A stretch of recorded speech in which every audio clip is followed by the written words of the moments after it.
there's been a lot of talk about OKC. They're statistically one of the best teams ever. I think they're second all time in net rating through the regular season and the playoffs. But there is, I think, a difference between being statistically one of the best teams ever and being one of the best teams ever. Do you think that this OKC team stacks up with some of the greatest teams that we have seen, or is it only statistically that way? But if hypothetically we put these two teams on the court together, 7-game series, they match up with these other all-time great teams throughout history. Well, let's define what's all-time great teams first. And who's in this category? Like let me give you a bar, and then I'll give you a hypothetical matchup, and you tell me who'd you take. Okay. So the bar, when I think of all-time great teams, I think of the 2017 Warriors, KD's first year. I think of the 96 Bulls. I think of the 86 Celtics, the 01 Lakers, the 2013 Heat, the 2014 Spurs, the 2016 Cavaliers. Okay, whoa. I think maybe we're in a couple different tiers. We just like dropped multiple tiers there really fast. 2016 Cavs, great team, did a historic thing all time. What's wrong with that? Roster-wise. The first four, Joel, I agree. I think those are four of the top the five. first four are like a tier above. Yo, then I think Celtics.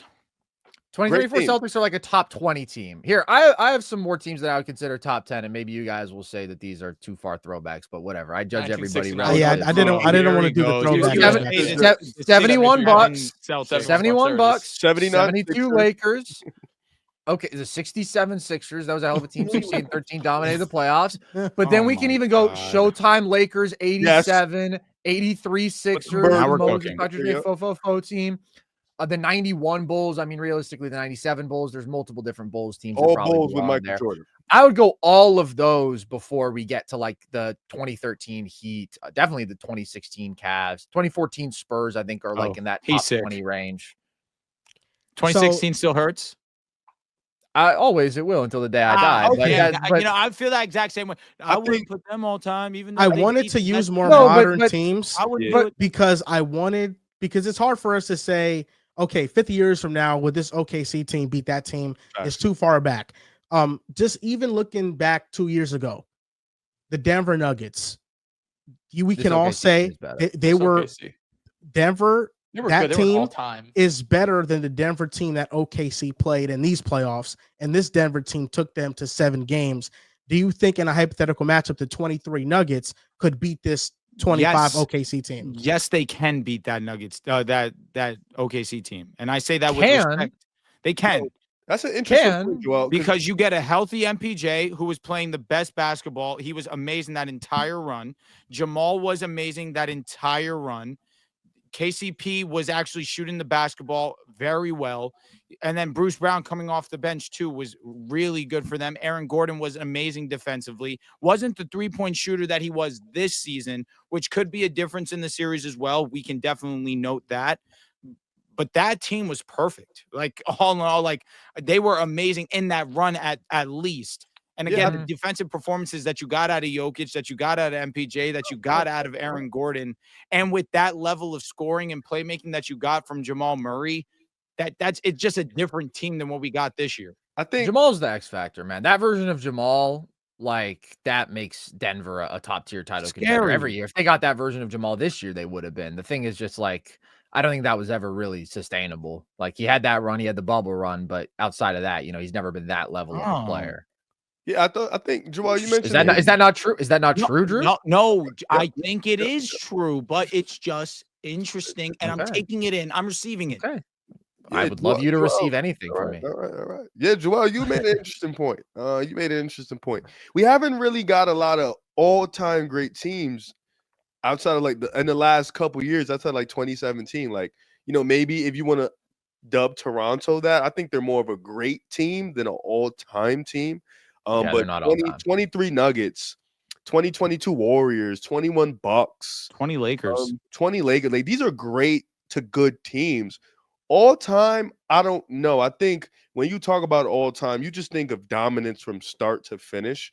And then you also think of who's on the roster, like using 20, because we're talking about modern and closer to our era. Using 20 Lakers. I'm 20 Lakers. 2000 Lakers.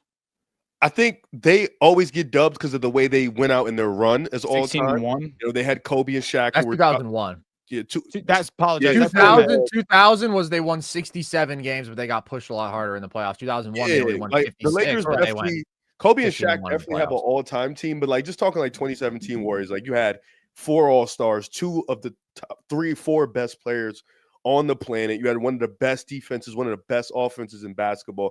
You had Steve Kerr, who was getting put in those great coach conversations. You had good depth all around the roster.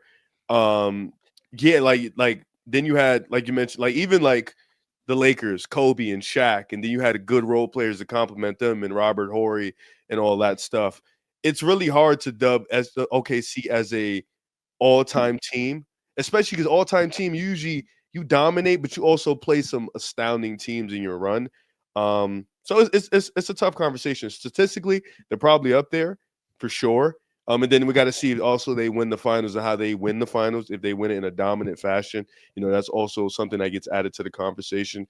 I think of other great teams that's close to that all-time stat, like the 07 Spurs, 08 Boston, 09, 010 Lakers, whichever one you want to grab. Those are teams that are close to that all-time dubbing. But when I think all-time, I think like if you're like a top 10, top 15 team all time, that's that like of all, like with all the teams combined, that's where I'll put you. I don't think OKC is there yet.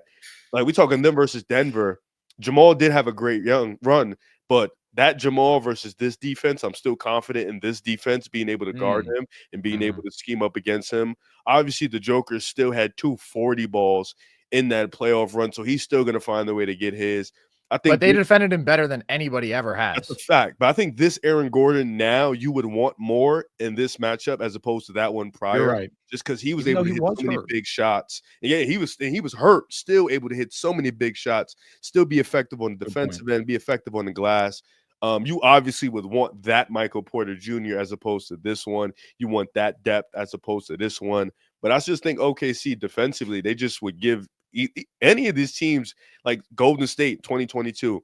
They'd give them hell with that defensive mindset and the fact that they have 4 or 5 to 6 guys that's going to try to check Steph at every moment. 2024 Celtics, that was a great team for sure. But realistically, defensively, OKC, I still think they can match up with them. Obviously, you had Drew Holiday shooting the piss out the ball. You had Porzingis. But there's OKC can go small, they can go big. They're still an effective team going both ways. Obviously, they're better when they have one big on the floor, but they're still a good team with 2.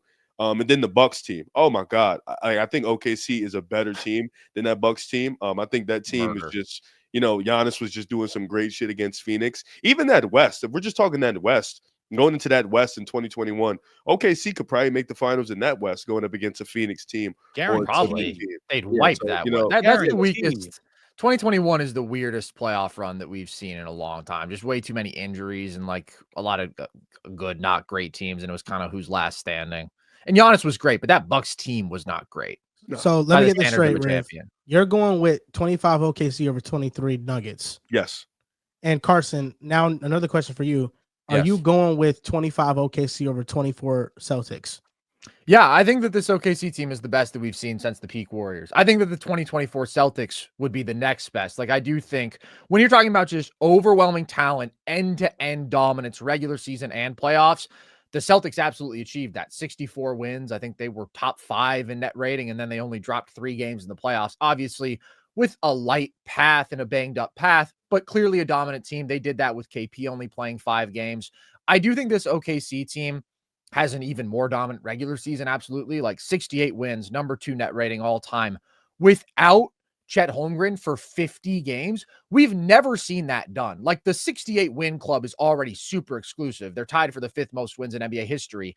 And basically every other team to reach that mark has had an exceptionally clean bill of health. The only team to like have a key player really miss any significant stretch was the 97 Bulls, who won 69 games, and Rodman missed like 30 games that year. So it's unprecedented to be that successful with an injury that significant in the regular season. Then you come into the playoffs. They have the best playoff net rating by a team to make the finals since the 2017 Warriors. They have the best relative playoff defensive rating since the 1971 Bucks. They're winning the turnover margin at a rate we've never seen. They're winning the transition scoring margin at a rate we've never seen. Like, they're doing historic upon historic things. They have more 30-point wins in these playoffs. They already have 4 of them than any other team has in a single postseason in league history. So to be this historically great defensively, I think there's an argument they're the best defense of the modern era. And then to have a player as great as Shea, who I think is one of the 15 best offensive players we've seen in this league in terms of peak, to have J-Dub and Chet both playing at this flat-out two-way star level now,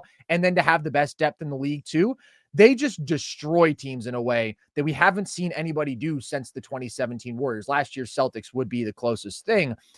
So I do think they're the best since those dubs. The thing is, and the reason I couldn't put them in top 10 conversations yet, I think they're in top 15, like all-time conversations, but not in that top tier, even though some of the statistical stuff would say that, is when you think about, especially if we're talking about the 2017 Dubs or the 2001 Lakers or the 96 Bulls, like those teams were all invincible throughout their runs, end to end.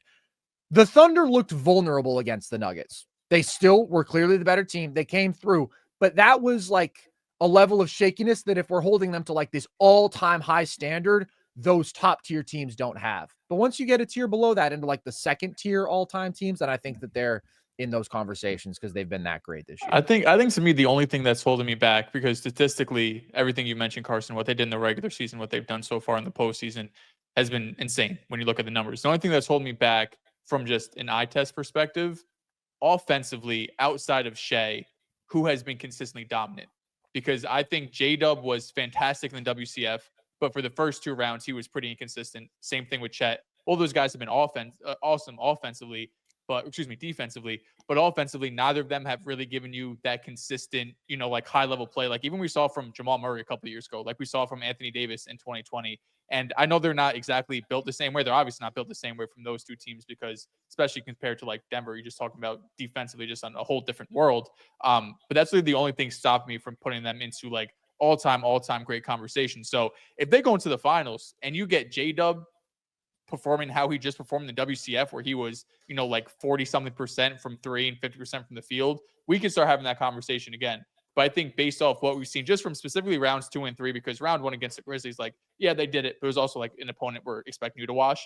But going from round 2 to round 3, where Denver, they really struggled, not just going to 7 games, but from your other stars, your other all NBA level players, not showing up every single day, where we were having questions about J-Dub. We were having questions about, is this a team that can rely on J-Dub or Chet as your number 2 or number 3 options offensively, to where we are now, where J-Dub just had probably his best offensive series in any playoff series, right? Going up against Minnesota, what he was able to do, giving you a 30 ball, giving you basically 20 in every single game outside of the one blowout they had.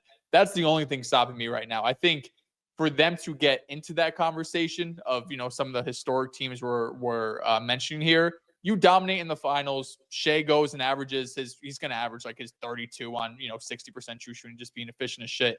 But if you're getting similar output to what we saw against Minnesota from Chet and J-Dub, on top of having that insane level defense, then they're getting put in that conversation. But if they're able to do that in the finals, I think they'll be closer to me. Yeah, we got to see them win a championship before I can have the conversation of them being an all-time team. I think they will ultimately win a championship, although I would love to see the Knicks obviously go ahead and do it. I do think that they are the best team. I think they've been right there as the best team in basketball for obviously a great portion of this season. And albeit before the postseason started, I thought that the Celtics had the best chance to win the NBA Finals. Of course, in the West, I thought that OKC 100% was going to represent.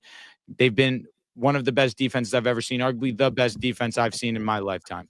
And SGA obviously being the MVP, being as dominant as he's been for a great portion of this NBA playoffs, and of course, the entirety of the regular season. He's asserting himself as an all-time great. When I look at this team, the depth that it has, the star power that it has at the top, when you get the 3-headed monster of SGA, J-Dub, and Chet clicking the way that they did in the WCF, I can understand where we enter them in conversations for one of the best we've ever seen. I think that this core can build to becoming an all-time team, because this is just the start of them being and asserting themselves as the league's best. 2-3 years down the line, we'll see J-Dub at his peak. We'll see Chet at his peak, obviously more developed offensively, understanding that as long as he stays healthy, we understand that we're looking at one of the best anchors in defense as well. And SGA is only going to get better. And as long as they're able to keep some foundational pieces in terms of the role players that they have coming off the bench, whether it be an Alex Caruso, who knows what happens with Isaiah Hartenstein, the 20,000 draft picks that they have as well to replace those role players that are inevitably going to leave due to contract situation. They are built to be a dynasty. They are built to be one of the best teams we've ever seen. This is the start of what can be one of the all-time great teams. Yeah, because when you're talking, like you mentioned it, when you're talking about building on what they can do, and then you start talking about dynasties, you start thinking of the big three in San Antonio, Chicago and their big three, Golden State with Steph and KD, Steph, Clay, and Draymond. And I think the difference between all of those is the amount of draft capital and the depth that they have. Like, I haven't seen a defense like this where there isn't a single mismatch on the court. Like, you can't pick out one guy and be like, all right, this is a bad defender. This is somebody we can pick on. Like, Case and Wallace can defend. Caruso can defend. Lou Dortz can defend. Chet, Hartenstein, SGA, their best player, can defend. You know, and I think, like you mentioned it, they're probably not at that level with their big three in terms of like Tim Duncan and Tony Parker, MJ Scotty and them boys, Steph Curry and KD and them boys. But like, they're not even at their peak yet. Like, they're still like SGA's close to his peak, but them other two guys are still really young and still have time to develop. So this could be, you know, walking into the next dynasty that we have. I think we are. I think that's where they're headed. The one thing that I would say, Dells, I hear what you're saying about some of the offensive consistency around Shea, and I think that has to be like the one thing that you would point out with this team, right? Especially in the first two rounds when the three-point shooting was shaky. They were one of the worst efficiency three-point shooting teams, and so against the zone, like that gave them a little trouble. I don't disagree with that. But you look up and like they're still third in offensive rating in the playoffs. They were third in offensive rating in the regular season. I think part of that is Shea is just that special an offensive engine. He is that specialist scorer. He demands so much defensive attention that even though he's not a conventionally elite playmaker, the reads that he has to make just aren't that complex because defenses are so willing to dedicate so much attention to him. So he does create really high shot quality for his teammates. And then the other thing that I would continue to say is like, dominating in transition by the margin they do, which is literally a margin that we've ever seen. Like, I'm not just saying that to be hyperbolic. I've looked at the numbers in the play-by-play era, at least. So since 1967, their transition margin and their turnover margin are the biggest that we've seen in the playoffs. That gives them such an insanely high floor, and that with their defense, which again is better than the field in terms of defensive rating by a margin that we haven't seen in the playoffs in more than 50 years. You can't overstate how historically great they are at those things and how that keeps them in every single game. And then it's like when J-Dub is playing well and when Chet is playing well offensively and when they're shooting well, it's not like, oh yeah, well then they're a great team. Then it's like, okay, nobody has a chance in hell. That's when they beat you by 20, 30, 35. The floor is so high and the ceiling is so high. And I think that's because they are like truly uniquely, historically great at a couple of things that sometimes we overlook. Because when we think about contenders, we always think about the half-court offense. We think about how reliable are your stars offensively. And the Thunder are so great at several things that like they can overcome being A+ at a couple of those things we conventionally look at to still be an A+ juggernaut kind of team. In the second round, J-Dub and Chet were vulnerable. And they didn't play their best. The version of them in the conference finals is the version of them that I think it was a sneak peek into what they can be. And this year, statistically, they're an all-time great team. I think next year, if Chet's healthy, they got a chance to push past 70 wins and really break all those metrics completely and have an even more dominant playoff run. Like, I think next year, after maturing from this postseason run, I think they still hear the noise around the doubt of how good they really are. And I think them being young, they're going to be even hungrier, and they're going to keep all their pieces together. I think this team is going to be the dynasty of the 2020s. I think we've seen a dynasty in every era. We've seen it with the Lakers in the 2000s. We've seen it with the Spurs being a dynasty. We've seen it with the Warriors. And then I think we're going to see with OKC. I think OKC is going to cement themselves as one of the five when we have the Bulls, the Lakers, the Spurs, the Warriors. And I think OKC is going to cement themselves as that as well in this era. You're talking about the five modern, like since the 90s. Yes. We got it. Yes. Well, but I'm saying the Showtime Lakers are a dynasty. The 60s Celtics, of course, are a dynasty. Yeah. I agree. I mean, I've been saying this for a while. I think that this team has a chance, and that's all I'll say. Like, I can't rule it out to be, when they are fully realized, the best team that we've seen. That 2017 Warriors bar is always going to be preposterously high, but we've never seen a team with this combination of an elite young big three, this young, with a guy who's already at an all-time level in Shea, and then a 23-year-old Chet, who I think will be a top 10 player, and a 24-year-old J-Dub, who's already all NBA. And then have this sort of talent around them, including some really good role players on some really good contracts. And then to also have, like Riv was talking on, the richest asset pool in the league. Like you said it, Drew, this is the start, man. They won 68 games. They're probably going to roll their way to a title outside of the Denver series, roll their way. And there is so much room to grow from here. Like, that is truly scary. And we think of this as the era of parity because we've seen 7 different champions in 7 straight years. I think OKC is going to change that. I think they're that special, and I think that they're that loaded and still can grow so much. Damn, Dells, it was supposed to be Boston, man. Hate to see it. Injuries, man. Hate to see You know what it. they say, Riv? The window and losing. window's never And as losing. big. You lost in 2022 because you couldn't guard somebody. What'd He you say? The lost window's open, so it's closed. Window is never as big as you think it is. Yeah. You've But had the 3 Thunder, it might be, though. Thunder might be the exception to the rule. Yes. Thunder have, like, what I've been saying forever is, like, it's like the 2015 Warriors window, man. Like, when you're this great with 3 core guys this young, your window is wide open. I mean, the Warriors. And when you have a guy that's not Tatum, like when you have a guy, Oh wow! you can just push Oh, wow. push Can we not down. do that while he has Today- the torn Achilles? He's Today, rebound. I've seen While on he the has the torn Achilles, let's You know have me, him I'm on the Drew. guy. I'm me no matter what. I can't. I would know, I Riv. can't. I get it. I understand where you're Can't coming play from. But, like, favorites. let's give him like a month. Let's give him like a month. He's rehabbing. so today, He's doing I don't a know if foundation right now in St. Louis. Yo, Cut quick some slack. question though, or quick statement. Do you guys ever think where the Bulls would be if the Bulls didn't absolutely ransack, fleece Scottie Pippen? Like, genuinely, when you sit back and think about Please, it, like, please do not disrespect Olden Polynese. Or That was a fair trade. Or if Rensdorf didn't want to not bring back Phil Jackson. I mean, unbelievable, unbelievable. I Because sit he went and to the think finals. The 7 Knicks in years. '99. He got a 7-year, Yeah, that what, shit was $15 fake. million, You- 14. Here's what I'll say, Drew. Like, absolutely. It's hard to start a dynasty without getting really lucky in some way. You pick Draymond Green 35th. You get Steph on an incredibly cheap rookie extension 1000%. because of his ankle stuff, because he hadn't had the accolades up to that point in his career. This case, you trade for SGA. And most people in the league at the time think the Clippers win that trade. You get J-Dub in the late lottery. You get Chet as the second pick. You get those guys in the same draft. Like, obviously, that's elite general manager work by Sam Presti, who's probably the best GM of my lifetime. Just like his ability to put together multiple elite cores is incredible. But you also Jerry? have to get lucky. Jerry?